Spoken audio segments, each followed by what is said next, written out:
El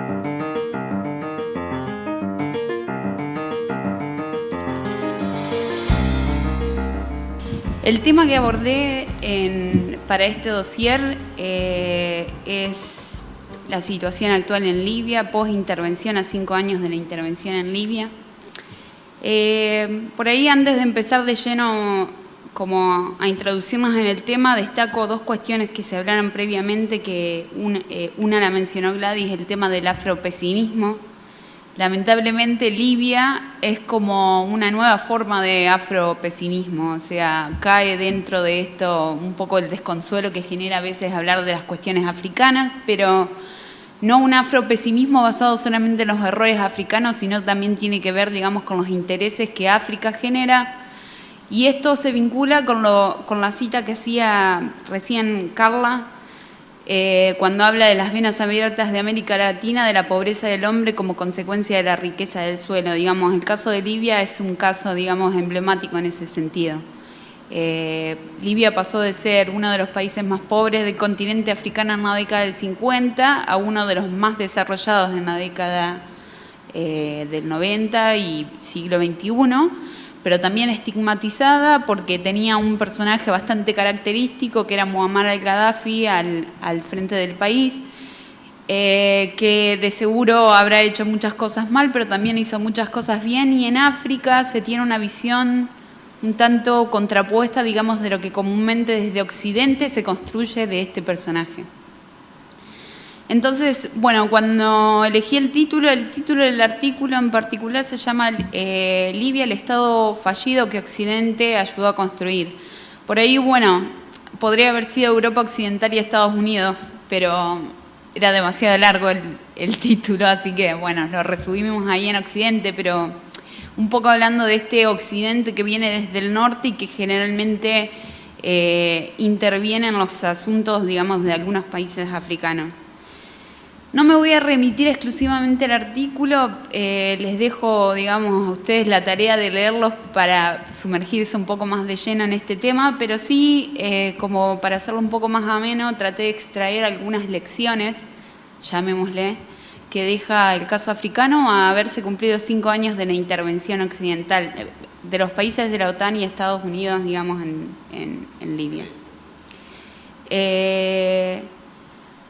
Generalmente uno, cuando intenta analizar situaciones como la de Libia, o por lo menos eso es lo que trato de hacer, trato de ser bastante realista y no caer en clichés como como frases por ahí armadas relacionadas con el afropesimismo, como Occidente interviniendo en los asuntos internos de otros estados, el tema de la democracia impuesta como compendio y suma para todos los países por igual, o incluso como cuando se dice tal intervención en tal país huele a petróleo. Pero pese a que uno quisiera no usar las frases, la mayoría de estas frases, aunque parecen un cliché, son verdad. O por lo menos uno encuentra reflejo en la realidad. Y Libia es un país que para nosotros parece súper lejano, pero por ahí estas lecciones que les voy a mencionar a continuación son también para tener en cuenta cuando pensamos en la Argentina y en América Latina. La primera gran lección que por lo menos extraigo de la post-intervención en Libia, de la intervención en sí, es que pese a nuestros esfuerzos o pese al corazón que le pongamos, no digo solamente al idealismo, pero a otro tipo de teorías, el mundo sigue siendo eminentemente realista. Y cuando decimos realista, hablamos de que sigue el Estado siendo cumpliendo un rol fundamental en la arena internacional, y que la supervivencia y el interés nacional de los estados sigue siendo un condicionante muy importante. Y acá podríamos meter un poco también el tema del poder convencional, que generalmente se habla de soft power, se habla del smart power, de otras formas de poder, pero el poder de las armas y los intereses nacionales y quién es el que tiene el botón rojo, digamos, parece ser un condicionante muy importante en la realidad de algunos países. En segundo lugar, la segunda lección, digamos, que podríamos extraer es que se vincula a la anterior, es que, bueno, dentro de este mundo que sigue siendo bastante realista, con una realpolitik, donde la realpolitik prima por encima de la idealpolitik, más allá de que pueden haber otros espacios donde se intenta fomentar la cooperación de otros temas, como un claro ejemplo es América Latina con los países africanos, han aparecido nuevos temas en agenda que se han securitizado. O sea, la seguridad tal como nosotros la concebíamos dejó de ser la seguridad de las armas solamente. Hay otros temas que también se han vuelto parte de la seguridad de los estados. Y ahí, en esa diversificación, en esa securitización de otros temas, porque son los estados los que convierten en temas de seguridad otras temáticas que uno consideraría por fuera, aparece el tema de la seguridad energética. Y el tema de la seguridad energética es muy importante en la situación de Libia. Prácticamente justifica y atraviesa el tema de la intervención y atraviesa todo el proceso de lo que sería la reconstrucción posbélica del país. O mejor dicho, la ausencia de una reconstrucción posbélica. Y en vinculación a esto, digamos, que también es dentro de la línea del pensamiento realista, es que esta diversificación de la agenda de seguridad de este mundo tan realista como se sigue imponiendo, ha generado nuevos dilemas de seguridad.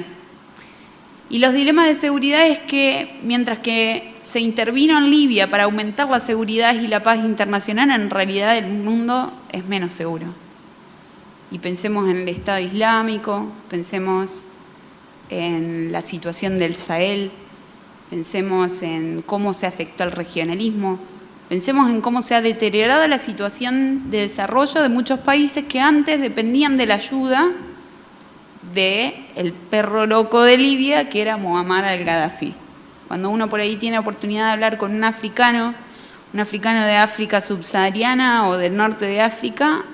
dicen, sí, Gaddafi era un loco y hacía tal cosa mal, pero hacía también un montón por África y no nos pedía nada a cambio. Y hay que vivir en África para entender cómo nosotros dirimimos nuestra política. Eso es lo que ellos a veces te dicen. Uno puede por ahí no entenderlo porque cada país, digamos, dirime sus diferencias de diferentes maneras. Y esto está relacionado, digamos, con la siguiente lección, que es una mezcla, digamos, de esto que hablábamos de la democracia como suma y compendio para todos los países, y cómo y a qué punto, digamos, el no respeto de esta divergencia ha llevado, digamos, a impactar de lleno, y Libia es un ejemplo en este sentido, sobre la legalidad internacional y la ONU como el principal referente del principal régimen internacional existente. Hubo tantas contradicciones en la aplicación. La legalidad internacional puede ser una herramienta muy útil como para tratar de paliar un poco esta anarquía de la que siempre hablan los realistas, de un mundo que es anárquico, donde no existe un régimen internacional, digamos, unificado. La ONU es, digamos, lo más cercano que tenemos. Después hay otros ejemplos a nivel regional. Y la situación en Libia, la intervención en Libia, lejos de reforzar esta idea de unanimidad dentro de lo que es la ONU, terminó, digamos, generando más desolación y arrepentimiento que otra cosa, porque tiró abajo, o mejor dicho, impuso esta idea de que los principios en torno a los cuales se rigen los organismos como la ONU, y mejor dicho, en torno a los cuales toma sus decisiones el Consejo de Seguridad, que es su principal órgano ejecutivo, siguen siendo meras construcciones teóricas, o por lo menos, si es que no lo son, en algunas situaciones son meras construcciones teóricas y en otras situaciones son herramientas demasiado peligrosas en manos de actores que siguen leyendo el mundo quizá en clave del siglo XX. Hablamos del origen de la ONU. Y hablamos, digamos, esto tiene que ver también con la importancia de poner de manera seria el debate de la reforma del Consejo de Seguridad, que generalmente es como que se toma como un capricho de los países latinoamericanos, de algunos países africanos, como una cuestión meramente reivindicacionista, pero el caso de Libia, digamos, expone hasta qué punto, digamos, es importante, porque si uno se pone a pensar qué hubiese pasado si un país africano hubiese estado sentado en el Consejo Permanente de Seguridad, ¿hubiese habido intervención? Y en la misma situación, digamos, volviendo al tema de las meras construcciones democráticas, en realidad Krasner decía que, dice en uno de sus artículos que, digamos, este tipo de regímenes internacionales son como la hipocresía organizada. No es una crítica moralista, sino que en realidad cuando habla de hipocresía organizada, habla de la complejidad de este tipo de sistemas y habla también de la debilidad que la propia complejidad del sistema implica. Entonces, pensar, digamos, la Organización de las Naciones Unidas y el Consejo de Seguridad como un compartimiento estanco que ya no merece debate, digamos, es lo que un poco nos tiene encerrados y nos tiene estancados en este tipo de situaciones que se repiten una y otra vez. El caso más emblemático dentro de lo que fue la intervención de Libia es lo que se conoce como la doctrina de responsabilidad de proteger, que fue una doctrina que surge en el seno de las Naciones Unidas en 2005, en la cual se dice que los estados no solamente tienen la obligación, sino la responsabilidad de proteger a sus ciudadanos para evitar que sufran violaciones masivas de derechos humanos, limpiezas étnicas, etc. En el caso de Libia, se creó la zona de no vuelo y posteriormente se llevó adelante la intervención utilizando este principio, pero en el caso de Siria no. Y la lección más importante que dejó fue que en el primer caso Rusia no vetó la intervención en Libia y cuando vio las consecuencias de la intervención en Libia sí vetó la intervención en Siria, que además es mucho más estratégica para Rusia de lo que era Libia. Y como Rusia vio este doble estándar por parte de las potencias occidentales, hablando de la no intervención por un lado y en otros casos la sí intervención, donde se había ido a Libia, digamos, para proteger derechos humanos, y lo primero que se bombardeó fue todo lo que era la infraestructura de desarrollo humano, como los acueductos, y donde no se tocaron, por ejemplo, las zonas de producción petrolera. Rusia intervino en Crimea utilizando el mismo principio. Aprendió una lección muy importante de Libia, que es que si ellos pueden usar el doble estándar, los rusos también. Entonces este es el dilema de seguridad más grande. Y no es un tema menor, digamos, uno no quisiera, justamente como arrancaba yo diciendo, decir, bueno, este cliché de vienen por el petróleo, pero tenemos que pensar que está un poco en descenso esta idea de que va a ser el siglo del Asia-Pacífico. Hace unos años atrás todo el mundo hablaba del Asia-Pacífico y de repente, por lo menos de lo que es de 2005, que fue la revolución del shale gas en Estados Unidos, el avance de la tecnología, el clic tecnológico, el descubrimiento del presal, el descubrimiento de vaca muerta, que aún no está desarrollado pero que es relevante, está reposicionando a la cuenca del Atlántico Sur con dos países africanos que son Nigeria y Angola, y un país latinoamericano que es Brasil, a la cabeza, digamos, de lo que va a ser la energía en el siglo XXI. Estamos hablando del Atlántico Sur como una cuenca que tiene una navegación limpia, no hay prácticamente accidentes geográficos, tiene una ventaja estratégica que es digamos, el punto de anchura más angosto en lo que es entre América Latina y Brasil. Sería más o menos la distancia desde Buenos Aires hasta el sur, pero digamos es relevante en el sentido de que ofrece una ventaja estratégica para custodiar.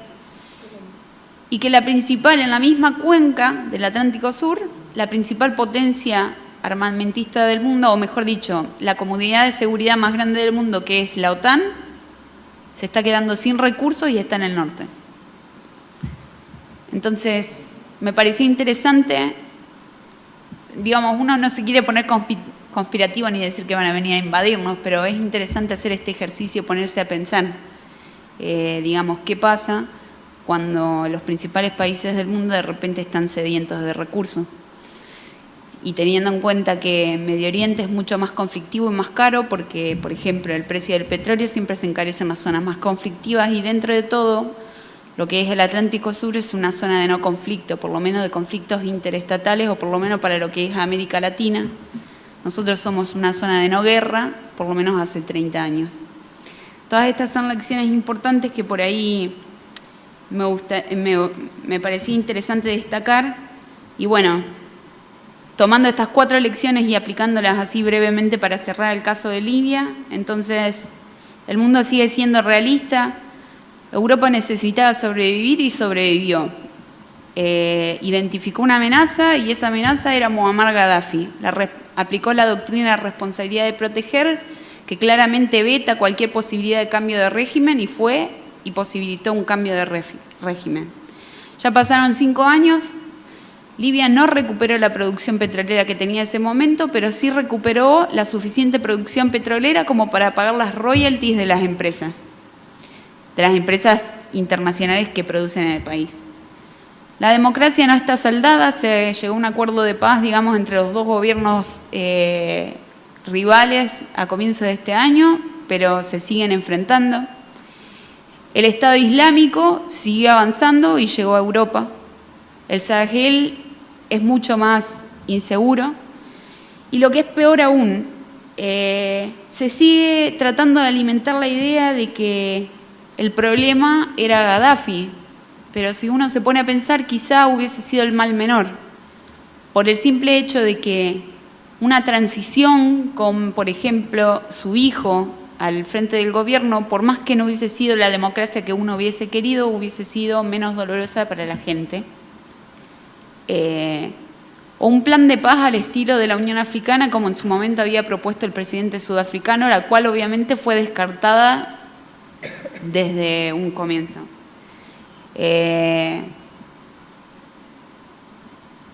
Y finalmente, para cerrar, bueno, esto que les planteaba del tema del dilema de la seguridad.